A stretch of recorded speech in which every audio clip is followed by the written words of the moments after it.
Opa, fala aí pessoal. Bom, a história de hoje será sobre um pequeno Yob e a sua jornada para se tornar um grande cavaleiro. Então, bora pra história. Tendo sua primeira aparição em 2008, na série animada Wakfu, Percival é um Yob, ou seja, uma raça de guerreiros que brilha mais pela força do que pela inteligência. E, infelizmente, Percival não foge da regra. Aqui vai um exemplo. Percy ainda acredita que nasceu no repolho. Eu acredito nessa história dos ovos Dofus.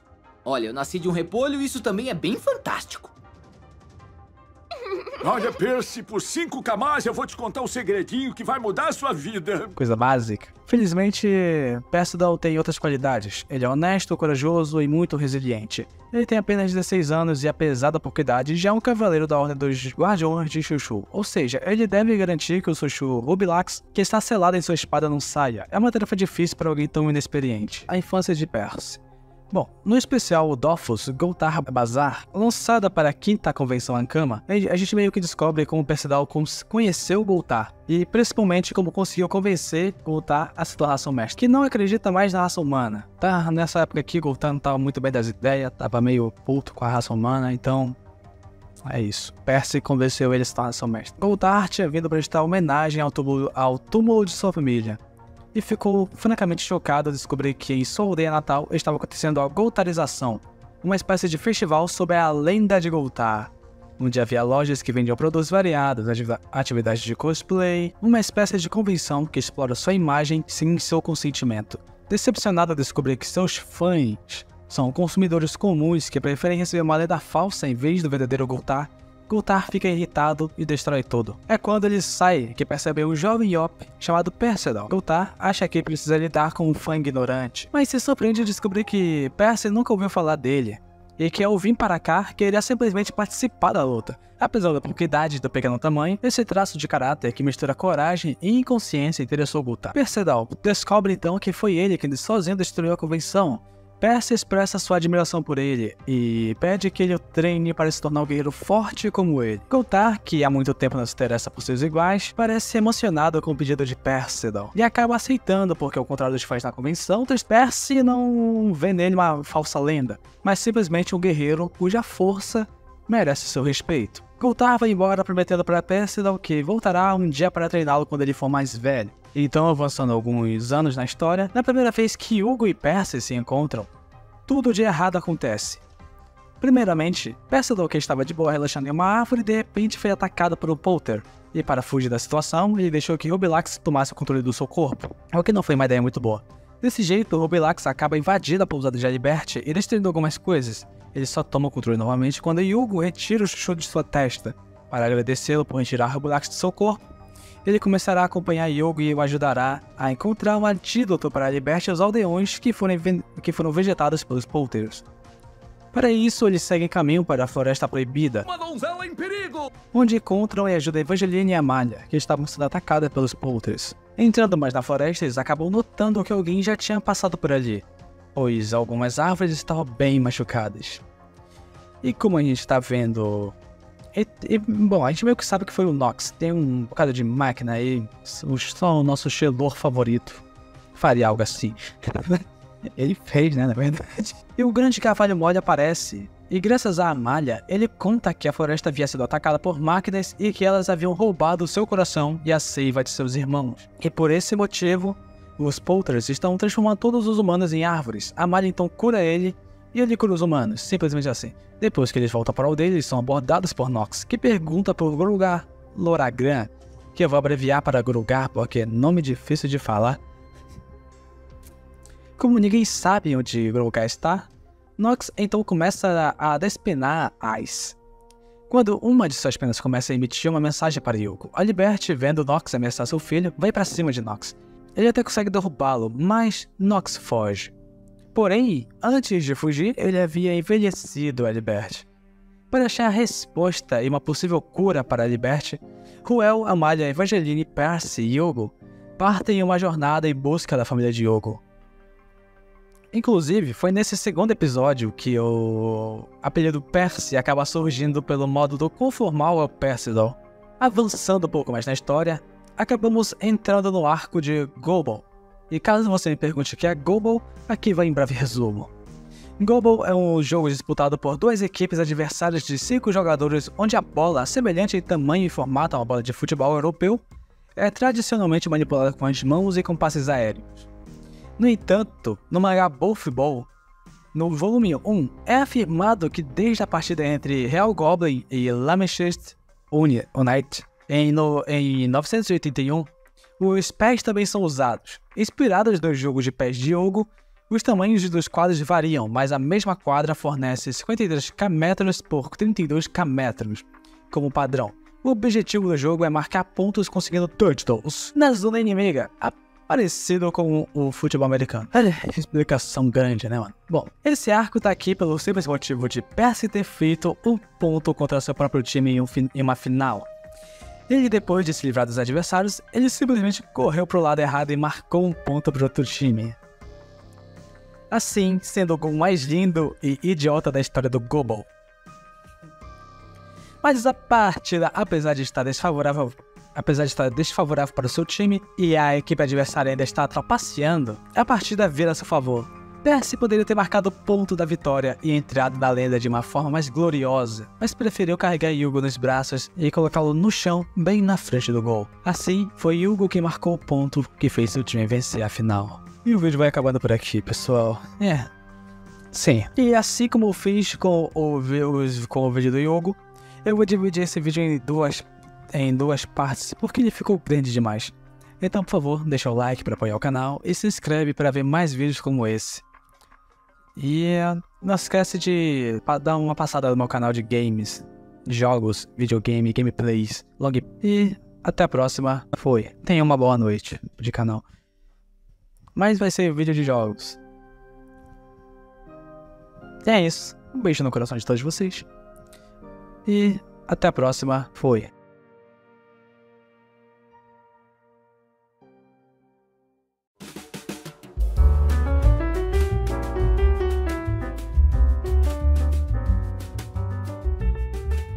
Um certo sentimento virá de nascer entre Evangeline e Percy. Porém, essa história foi mal iniciada, porque Evangeline é uma classe que foca mais nos arcos e que ataca à distância e desenvolve estratégias. E Percy é um Yoki, um guerreiro que corre pra briga e pensa depois. A estupidez de Percy desanima Evangeline, porque ele não aprecia as táticas bélicas de Evangeline, considerando elas não ofensivas e direta o suficiente. Ele equipara isso à covardia. Até o episódio 16, o relacionamento deles não é desenvolvido, nem mesmo abordado. Por não ser uma princesa, Percy não vê Evangeline como uma esposa em potencial. E ela também não gosta dele. Apenas o episódio 4 se destaca um pouco, porque Evangeline tem que se disfarçar de princesa, e Percy, que não a reconhece, acaba sendo seduzido por essa princesa. Mas assim que ele percebe que ela é Evangeline, seu entusiasmo diminui. Percy, que leu muitos romances e está convencido de que um cavaleiro deve se casar com uma princesa, mas Evangeline é uma guerreira,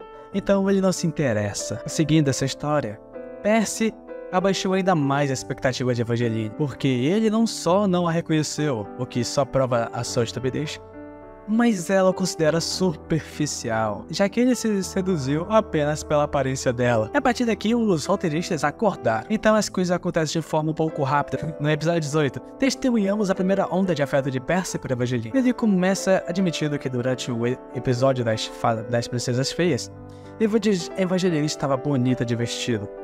Então Percy traz um cobertor para Evangeline, para que ela não fique com frio, e ele se senta ao lado dela, enrolado no mesmo cobertor. É a primeira vez que eles estão tão próximos e que sentimos algo se desenvolvendo entre eles. Para ser sincero, é difícil compreender uma mudança de atitude tão repentina, porque não havia sinais que dessem a impressão de que cada um começava a ver o outro com um novo olhar. É uma pena que nos episódios anteriores não tenha havido uma ou duas cenas que ajudassem a explicar o gatilho do "eu te odeio" para o "eu te amo". Não teve isso. Declaração. Não é, Percy fez um gesto para se aproximar de Evangeline, mas a Evangeline ainda não deu um sinal claro em troca. Nesse meio, a situação piorou porque Percy ouviu uma conversa em que Evangeline diz que não suportava mais o irmão de Amália, que flerta com ela constantemente. Não, os que tem hálito de javali. Eu não sei quem ia querer beijar ele, com exceção de uma Boarque. Eca! Tristepin, que retomou a conversa ao longo do caminho, acredita que estavam falando dele. De repente, ele se sente terrivelmente triste e acredita que foi por causa de seu hálito que Evangeline não beijou. Evangeline não entende porque Percy está de mau humor com ela e se recusa a falar com ela. Felizmente, a situação será resolvida quando um líder pirata sequestra Evangeline. Meu nome é Mon. Smith Mon. Roubamos dos ricos para dar aos pobres, que aí ficam ricos. E no fim ficamos com tudo. Com intenções claramente secundárias, né? Se você me entende, em relação a ela. Esse personagem rude beija as nádegas de Evangeline, o que levará Percy a atacá-lo direto e libertar Evangeline. A reação ligeiramente violenta de Percy contraria os sentimentos que ele tem por Evangeline. Logo em seguida, o líder pirata zomba dele, questionando o seu valor. Mas mal ele termina de falar, e Evangeline já lhe dá alguns tapas, dizendo: Um guarda-costas melhor, linda crata. Não fala assim de mim, Iop. Além da sua falta total de conversação, eu não critico nada. Com essas palavras, é a primeira vez que Evangeline demonstra abertamente seus sentimentos por Percy. Primeiro porque ela o defendeu, depois porque disse, meu Iop. O que claramente contraria o fato de que ela acredita que eles são como irmãos. Percy fica feliz ao ver a reação de Evangeline, porque isso prova que ela gosta dele. Mas ele ainda não entende porque ela zombou de seu hálito.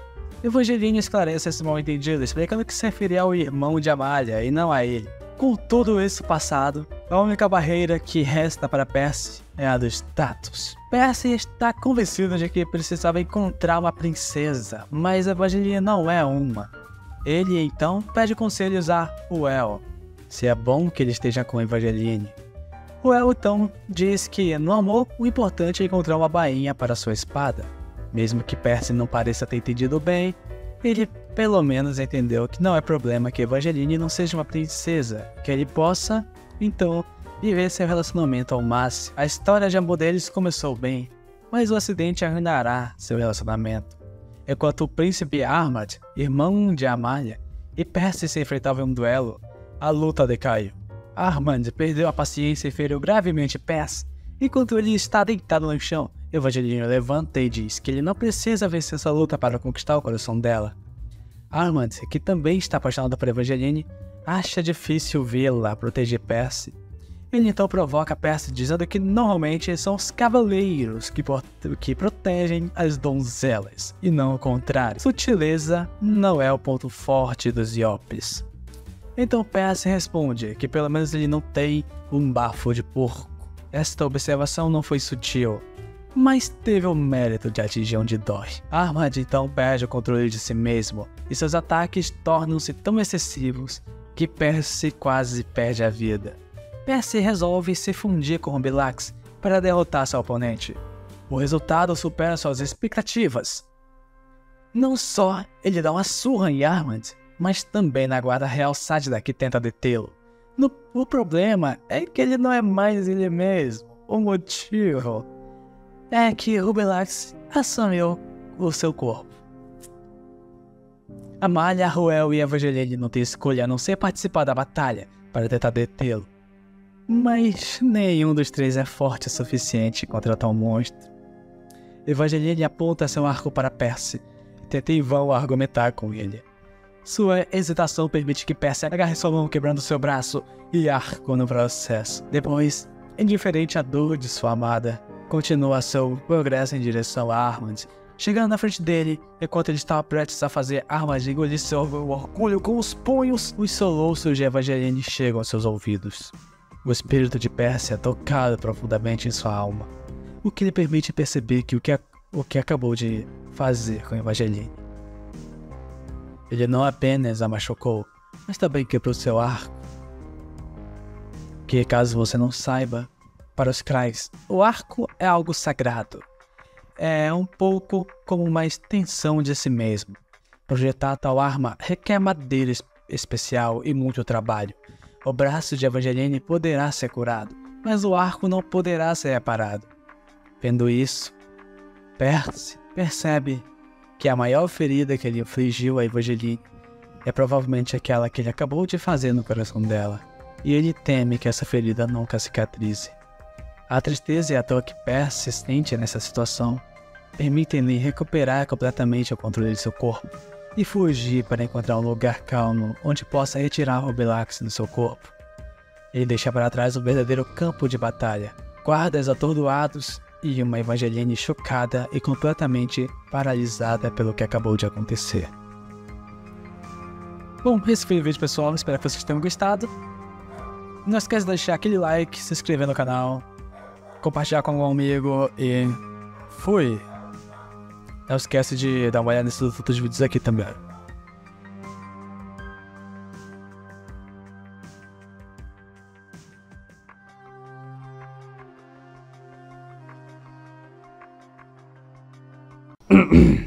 E aí pessoal, eu me chamo Odin.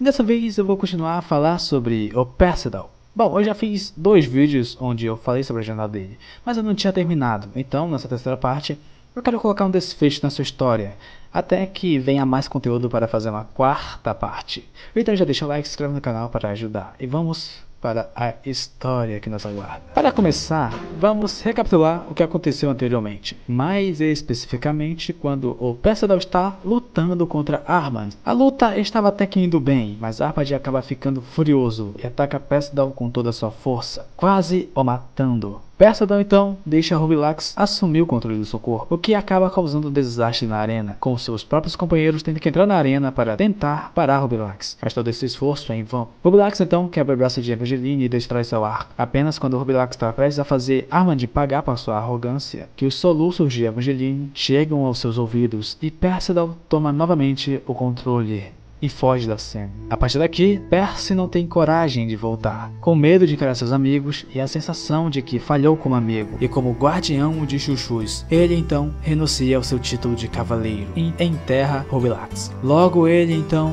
decide vagar pelo deserto sem um pingo de água, quase como se não quisesse mais viver nesse mundo. Depois de muito tempo vagando no deserto, ele ganha esse bronzeado maneiro aí. Mas quando ele estava prestes a desmaiar de sede, ele então para de frente ao túmulo de seu mestre. Ele começa a desabafar sobre os acontecimentos e fala que, desde que seu mestre morreu, sua vida nunca tomou um caminho certo, mas que quando ele encontrou o Hugo, Ruel, Amália e Evangeline, parecia que tudo dava certo, mas aquele evento na arena o fez sentir que ele não merecia o cargo ao qual Goltar o tinha confiado. Assim que ele termina seu discurso, a lápide começa a se endireitar e a formar o que parece muito um portal para a vida após a morte. E Goltar sai de lá como se nada tivesse acontecido. Ele não fala nada do porquê ele está vivo e não morto, e nem explica o porquê de nunca ter visitado Percy nesses tempos, já que ele está vivo, né? Goltar então só começa a prestar atenção em seu discípulo e pergunta o porquê dele estar assim. Percy então resume tudo o que eu falei pra vocês. Depois de ouvir isso, Goltar então diz para Percy que ele é proibido de desistir do cargo que ele lhe deu, no caso de ser um guardião de chuchu, né? E ajuda Percy a restaurar sua autoconfiança. Goltar então pede para que Percy lute contra Rubilax fora de seu selo, para que assim Percy aprenda como controlar. Se ele ganhar do Rubilax em um duelo, ele então poderá se fundir com Rubilax sem perder o controle de seu corpo, assim então não machucando mais seus amigos. Acontece que falar é fácil, já que Rubilax não é um chuchu comum, ele é um grande chuchu que consegue usar 4 elementos e só aí já é muito quebrado. E levando em conta que Percy está meio desmotivado, isso fica ainda mais complicado. Como Rubilax ainda está selado na espada de Percy, ele obviamente não pode usar todos os seus poderes, então Goltar usa um encantamento para libertá-lo de seu selo. Rubilax é um tipo de monstro que só foca no ataque, então se Percy conseguir vencê-lo, Rubilax vai obedecê-lo e respeitá-lo, mas no momento Rubilax só vê Percy como um cavaleiro de merda e o despreza. Rubilax usa as dúvidas de Percy como arma contra o mesmo, o que é bastante efetivo, já que Percy ainda está preso nos sentimentos de medo e vergonha. Percy acredita que não tem mais nada a perder e que derrotar Rubilax é a única maneira de recuperar sua dignidade, o suficiente para ver seus amigos novamente, pelo menos. Infelizmente, essa operação é arriscada, porque se Percy não conseguir derrotá-lo, ele morre. A luta é terrível, porque Rubilax cresce a cada golpe que recebe. Percival não é páreo para tal monstro. Além disso, Rubilax é capaz de gerar clones de pedra. Quando tudo parecia perdido, Percy se recompôs quando ouviu Rubilax dizer que iria atrás de Evangeline. Percy parece estar atordoado, o que aumenta a sua força e permite permite que ele derrote os clones de pedra com as próprias mãos. Apesar disso, ele ainda não consegue derrotar Rubilax. Ele bate incessantemente e Rubilax fica cada vez maior, e seu tamanho começa a se tornar uma desvantagem. Ele se tornou muito grande e muito pesado,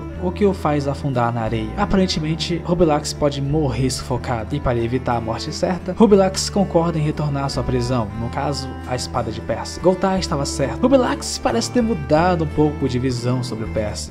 Ele não tira mais sarro dele e até parece admirá-lo um pouco.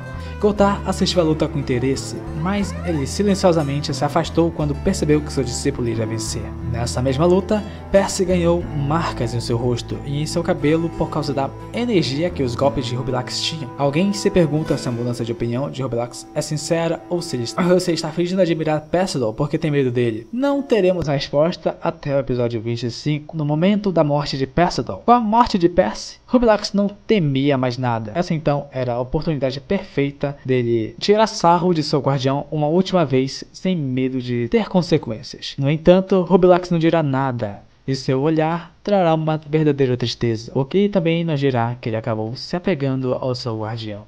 Mas continua a história aqui. Agora que Percy consegue controlar Rubilax sem perder o controle, ele retorna ao reino Sádida para ajudar na luta contra o Nox. O time de seu retorno é perfeito. Ele chega a tempo de salvar Evangeline de um dos fantoches de Nox. Ela fica feliz em vê-lo de novo e mesmo que ela diga que eles ainda têm contas a acertar, não muda o fato de que ela já não ocupa pelo evento na arena. Mesmo assim, Percy pede desculpa pelo dano que ele causou, tanto fisicamente quanto mentalmente. O que Percy não sabe é que Evangeline foi presa em uma ilusão criada pela árvore da vida. Durante essa experiência, ela foi capaz de desabafar com Percival e dizer o que estava em seu coração, e acima de tudo, tomar consciência do fato de que ela ainda se preocupa com ele, apesar do que aconteceu quando ele a atacou. Percival, que Evangeline conheceu em seu sonho, não tinha exatamente o mesmo caráter que o original, mas ainda assim permitiu que Evangeline o perdoasse muito antes do verdadeiro retornar. Porém, o sonho parece se juntar à ficção à medida que Percival amadurece.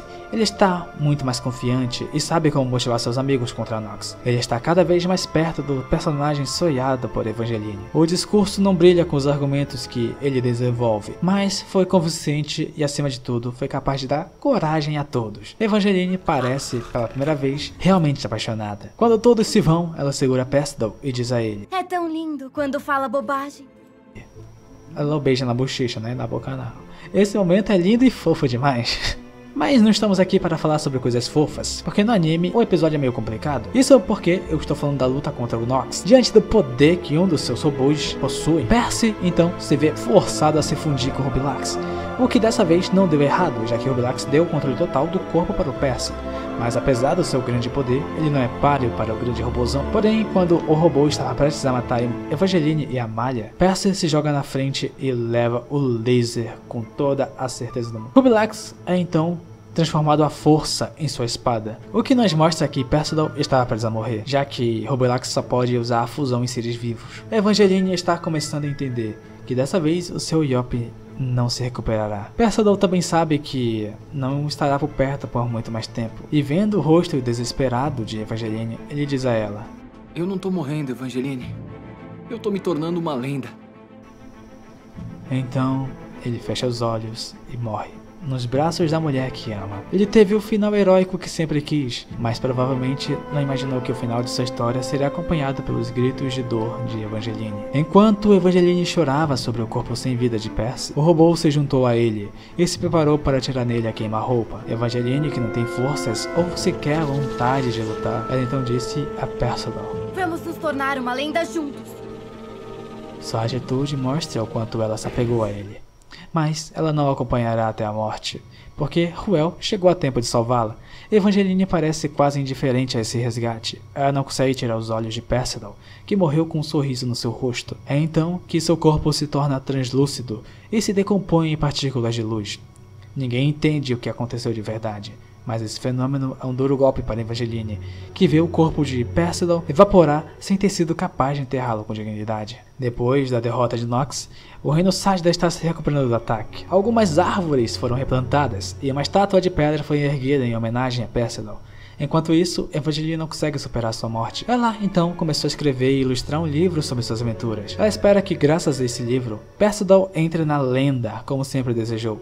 ela ainda não consegue explicar por que seu corpo desapareceu. Ruel acha que pode ter sido o deus Iop que o levou para o seu lado, mas não há evidências para essa teoria. Se o corpo de Perseidon desapareceu na forma de luz, é porque Rubilax o salvou tomando posse de seu corpo. E aqui vai a explicação. O que realmente aconteceu é que antes que a alma de Perseidon chegasse ao paraíso de Iop, Rubilax a alcançou e aprendeu na espada. Claro, Rubilax não quer admitir que fez isso porque gosta de Perseidon. Ele é um chuchu em primeiro lugar, e não pode se dar o luxo de ter tais sentimentos emocionais em relação ao seu guardião. Mas Rubilax não foi tão altruísta ao ponto de devolver seu corpo a Perseidon. Agora, Rubilax tem um corpo novo. Ele então elaborou uma estratégia para permitir que Rushu, o rei dos chuchus, possa invadir o mundo dos 12. No entanto, em vez de ser agradecido por Rushu, ele é removido de seu próprio projeto em favor de Umbridge, já que Rushu não confia nele, principalmente porque ele salvou a vida de um humano. No caso, ele salvou a vida de Perseidon. Rubilax então se rebela e não aceita que ninguém mais leve o crédito por todos os seus esforços. Ele insulta Rushu, o que basicamente é uma sentença de morte certa, e depois corta a comunicação interdimensional, que lhe permitia falar com ele. Rubilax percebeu que até os humanos o tratavam melhor do que seus irmãos chuchus, e especialmente Perseidon, que até o considerava seu amigo. Evangeline então, depois de tempo, acaba convencendo Rubilax a aceitar o que ele realmente é, um cara bom que interpreta o cara mal. Rubilax não quer admitir, mas Evangeline está certa. Suas ações provaram que ele aprecia Perseidon. Ele decide então devolver seu corpo ao seu guardião, que é como Perseidon reentrega seu corpo e pode finalmente levar Evangeline em seus braços. De volta ao reino Sajda, Perseidon descobre o livro que Evangeline escreveu sobre ele, o que permite que ele finalmente descubra o que ela realmente pensa dele, porque ela tem muitos problemas para mostrar seus reais sentimentos. Depois disso, foi só vitória. Os dois começaram a namorar, e dessa união, então, no episódio 53, nós descobrimos que Evangeline está grávida. Goltar percebeu a gravidez de Evangeline e fez uma insinuação a Perseidon que lhe permitiu entender que ele vai ser pai. Goltar provavelmente não tinha ideia de que Evangeline ainda não tinha tido a oportunidade de falar sobre isso com Percy. A chegada de Cleof e as tensões que ela criou em seu relacionamento a impediram de abordar o assunto com Perseidon. Graças ao erro de Goltar, Perseidon finalmente entendeu a situação e tomou as medidas, oferecendo a Evangeline uma pausa de suas aventuras, para que ela pudesse viver sua maternidade com mais serenidade. Infelizmente, Perseidon assumirá seu senso de dever paternal menos de 2 meses após essa declaração de senso, essa declaração de assumir o dever paternal. Ele então decide acompanhar Yoga em uma nova aventura, e aqui a gente já entra no mangá de Wakfu, né, mano? Evangeline está furiosa com Perseidon porque ele só pensa em si mesmo. No entanto, apesar de seu desejo de ter cuidado para proteger seu bebê, Evangeline ainda os acompanhará para vigiar Perseidon, porque teme que essa aventura termine mal. As tensões do casal são acentuadas ainda mais quando Evangeline confronta Perseidon com suas próprias contradições. Perseidon repreende Eva por não assumir sua responsabilidade como mãe ao partir em uma aventura.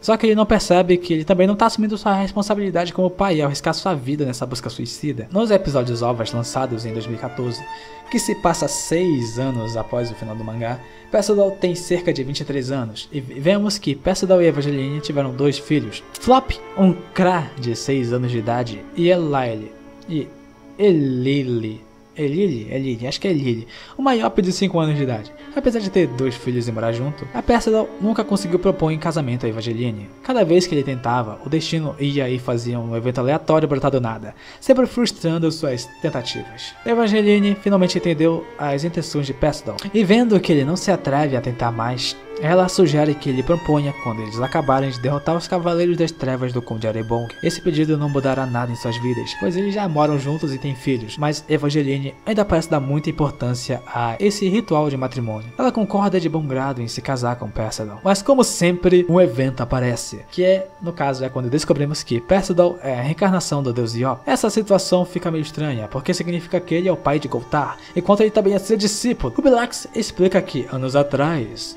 o deus Iop foi forçado a viver com humanos por um tempo indeterminado devido aos seus ferimentos que recebeu de sua luta contra Corno Molo. O deus Iop então teria gostado dessa vida mortal, e para poder viver como mortal, ele passou seus poderes divinos para seu filho Goltar. Para Perseidon, essa revelação é um choque. Pela primeira vez em sua vida, ele está realmente com medo. Ele aspira a uma vida simples como sua família. As responsabilidades de um deus são um fardo muito difícil para ele suportar. Talvez ele também tenha percebido inconscientemente que a imortalidade que desfruta o forçará a ver sua esposa envelhecer e morrer, enquanto ele permanecerá jovem para sempre. Por sua vez, Evangeline também está perturbada. Descobrir que seu marido é um deus e que ele já teve esposas e filhos em outra vida é bastante difícil de aceitar. Mas o que ela acha mais perturbador é que ela não reconhece mais Percy. Ela se apaixonou por um Yuppie generoso, aventureiro e imprudente, sempre pronto para ajudar seus amigos. Agora que ele tem o poder de salvar o reino Sátida, ele se recusa a tentar ajudar seu próximo. Ele perde completamente o equilíbrio por medo de que sua vida familiar tranquila seja interrompida por desejos incessantes de ajuda. Evangeline o reformula, lembrando ele de que o homem que a conquistou não é do tipo que foge da responsabilidade. Mesmo que ela tenha sido dura com ele, ela continua pronta para defendê-lo. Quando ela acaba de puxar suas alças, ela retorna ao grande salão do Palácio Sátida para dar um tapa no príncipe Armand. Ela diz a ele que, com todo respeito, como herdeiro do trono de Sátida, ela nunca mais vai tolerar que ele insulte seu marido na frente de seus filhos, pois Armand tinha duvidado publicamente do senso de responsabilidade, coragem e até mesmo da inteligência de Percival na frente de todo mundo, o que pesou ainda mais na sua moral. Com esse gesto, Evangeline comprova todo o amor e confiança que continua tendo no seu marido. Percy viu sua futura esposa defendê-lo e isso ajudou a se recompor. Percival só pode admitir que sua futura esposa está certa. Ele assume o controle de si e usa seus poderes divinos para salvar o reino Sátida das ondas, elevando-o vários metros.